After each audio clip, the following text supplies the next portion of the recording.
The oriental dwarf kingfisher, Cx erythaca, also known as the black-backed kingfisher, is a tiny bird only slightly bigger than a hummingbird. They live in Southeast Asia, where they inhabit evergreen and deciduous forests near streams and ponds. This is a small, red and yellow kingfisher, averaging 13 centimeters in length, yellow underparts with glowing bluish-black upper parts. They build their nests in underground tunnels that lead to an inclined egg chamber.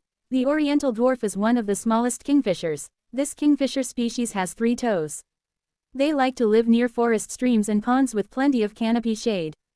However, they keep their nests far away from water. Look for them low to the ground, where they perch and fly out to catch prey.